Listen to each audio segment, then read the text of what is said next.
ఈరోజు మన డిఎల్పురంలో మన జనసేన, టీడీపీ, బీజేపీ ఉమ్మడి అభ్యర్థి అయిన మన అనితమ్మ గారు మన ఊరు రావడం జరిగింది. మరి ఆవిడికి మనం చేసే కార్యక్రమం ఏంటంటే మన ఓటు విలువ చాలా ఎక్కువ, వెలకెట్టలేనిది. దాన్ని మన చేతి వేలుతో చూపించి ఆవిడ్ని అత్యధిక మెజార్టీతో గెలిపించవలసిందిగా కోరుచున్నాం. దీనికి మా పవన్ కళ్యాణ్ గారి ఆదేశాల మేరకు మా జనసేన తరఫున పూర్తిగా మద్దతు ఉండి ఆవిడికి అత్యధిక మెజార్టీతో గెలిపిద్దామని చెప్పేసి మా వంతుగా భరోసా ఇస్తున్నాం. జై జనసేన, జై టీడీపీ, జై బీజేపీ. అలాగే బీజేపీని కూడా మన సీఎం రమేష్ గారిని పార్లమెంట్కి పంపించడం కూడా చేద్దాం. ప్రతి యువకుడు కూడా, ప్రతి జనసేన కార్యకర్త ఈ విషయంలో కష్టపడి మన ఎమ్మెల్యే అభ్యర్థి అనిత గారిని, అలాగే పార్లమెంట్ అభ్యర్థి సీఎం రమేష్ గారిని కూడా బంపర్ మెజారిటీతో గెలిపించి మనం రుణం తీర్చుకుందామని చెప్పేసి కోరుకుంటున్నాం. Thank you. అలాగే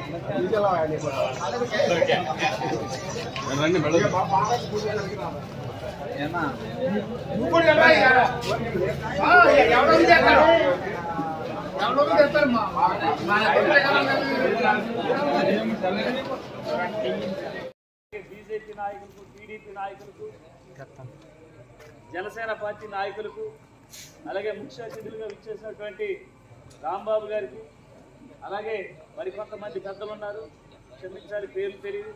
ప్రతి ఒక్కరు కూడా పేరు పేరున నా నమస్కారాలు తెలియజేస్తూ సెలవు తీసుకుంటాను.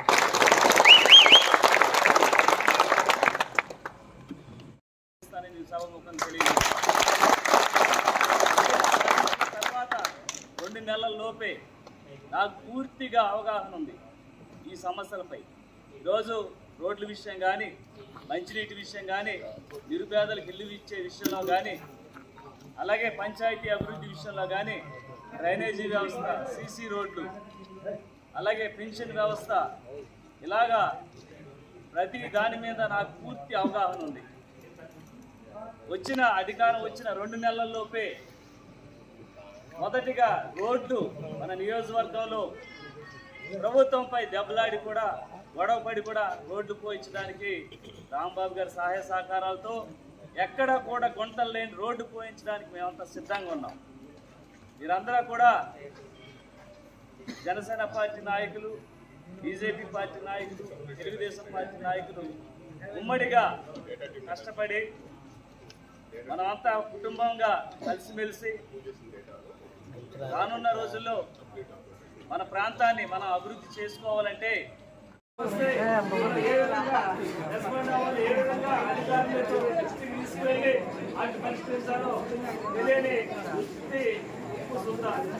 ఎమ్మెల్యే కనుక మీరందరూ దృష్టిలో పెట్టుకుని రాంబాబు గారు చేసినటువంటి అభివృద్ధి ఏంటో మీ అందరికీ తెలుసా తెలీదా? తెలుసు కదా, అన్నీ తెలుసు. ఆయన మాట ఇస్తే మళ్ళీ అది ప్రారంభపోయేంత వరకు ఆ మాట నిలుపుకుంటారు. మీ అందరూ కూడా దయ ఉంచి ఈసారి భారీ మెజార్టీతో రాంబాబు గారు నిలబెట్టినటువంటి నన్ను, అలాగే పార్లమెంట్ సభ్యులైనటువంటి మహేష్ యాదవ్ గారిని భారీ మెజార్టీతో గెలిపిస్తారని మీ అందరూ కూడా పేరు పేరున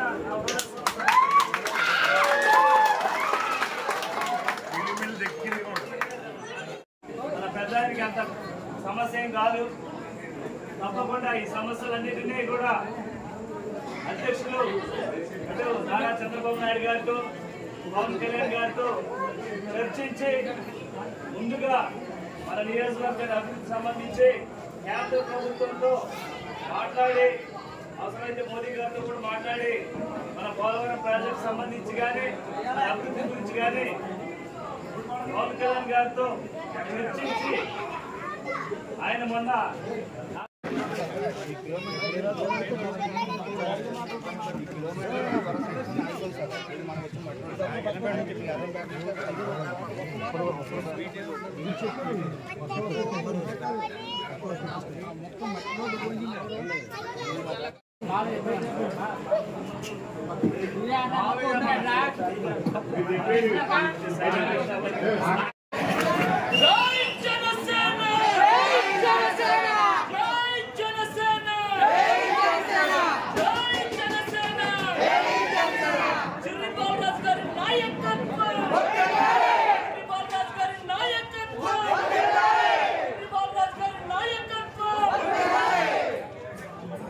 రెడ్డి అన్న గారికి మరియు తలముడిపి గ్రామ శివారెడ్డి అన్న గారికి, తెలుగుదేశం పార్టీ నాయకులకు, కార్యకర్తలకు, జనసేన పార్టీ నాయకులకు, కార్యకర్తలకు ప్రతి ఒక్కరికి పేరు పేరున నా హృదయపూర్వక ధన్యవాదాలు తెలుపుకుంటున్నాను. వీర మహిళలకి ముఖ్యంగా ఈరోజు మనం గమనిస్తే మనకు కేవలం అలగనూరు రిజర్వాయర్ వస్తే రైతులు కడుపు నిండా 3 పూటల భోజనం చేస్తారు. దాని కొరకు ఎన్నోసార్లు పోరాటాలు చేశాం 5 సంవత్సరాలుగా. ఈ వైఎస్ఆర్సీపీ ప్రభుత్వం వచ్చాక కనీసం దాని వైపు కూడా చూడలేదు.